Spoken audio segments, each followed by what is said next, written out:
Welcome back to Living in Spokane, Washington. Today we're covering our second topic in our first-time homebuyer series, how to save for later and retirement.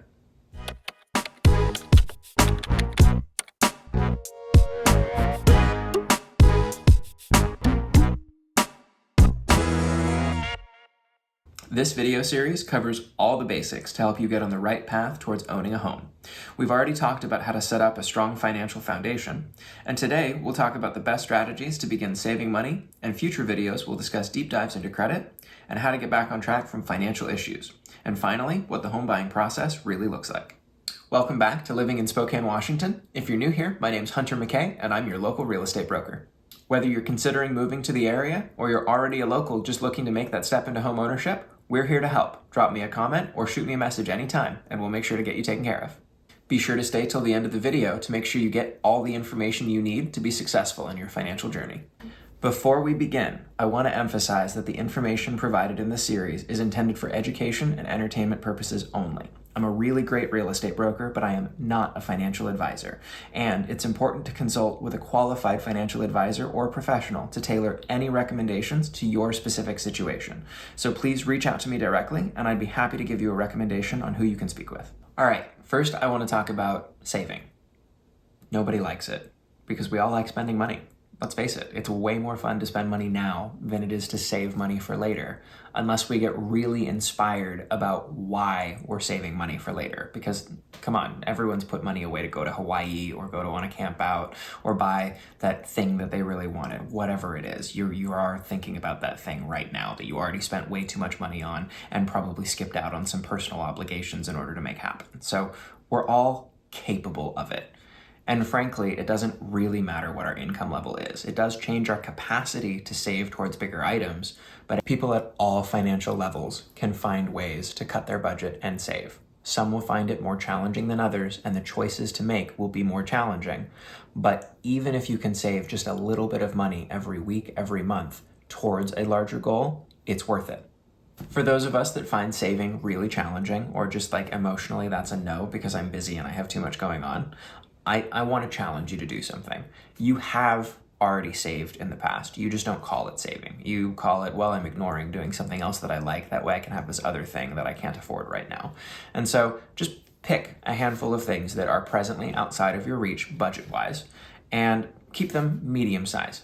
Identify how quickly you'd like to go get them and figure out what you can cut out of your existing life. That way you can go have them right now.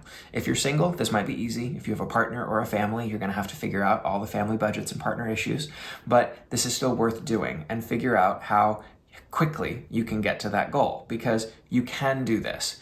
It'll be a lot easier if you make this a small item that you want right now. That way you can enjoy, this process. Then we're going to pivot this kind of behavior towards saving towards other things, like your retirement, which I know none of us are doing unless your work has a forced 401k.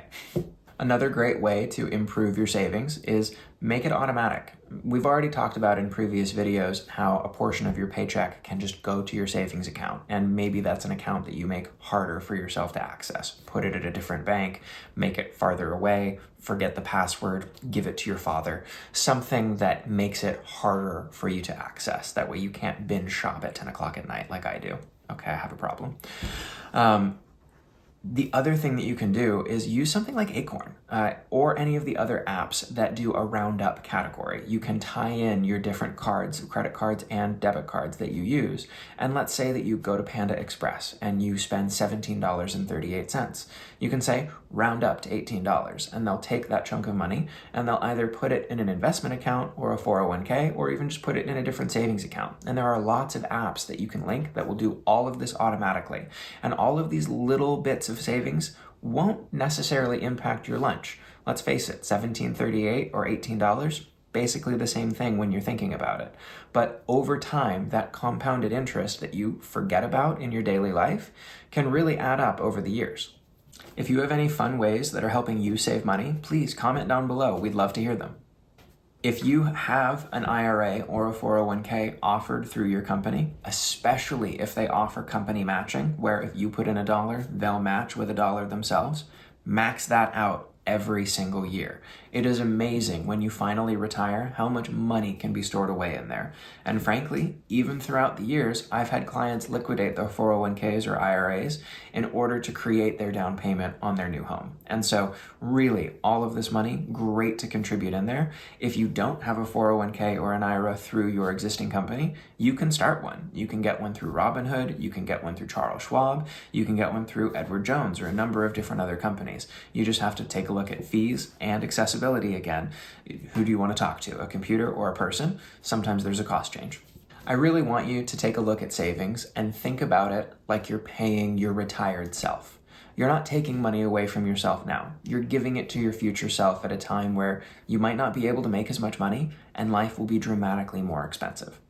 You want to save and you want to pay your retired self first. If the government came and took 20% of your income tomorrow, as uncomfortable as it would be, you would continue figuring out how to live. You would reorganize your life and you would put up with not having that 20% extra. It might be hard, it might be terrible, but you would do it. And so I really encourage you to find a way to put 10% into savings. Pretend like some axe murderer just came and took 10% of your money and will not give it back to you under penalty of some really horrible crime. And so you can't have it. Move it into a bank account and give it to your retired self and pay your retired self first every single month. You won't regret it. Thanks for staying till the end, everyone. If you have any comments or questions, as always, leave them down below, and we're looking forward to seeing you till next time.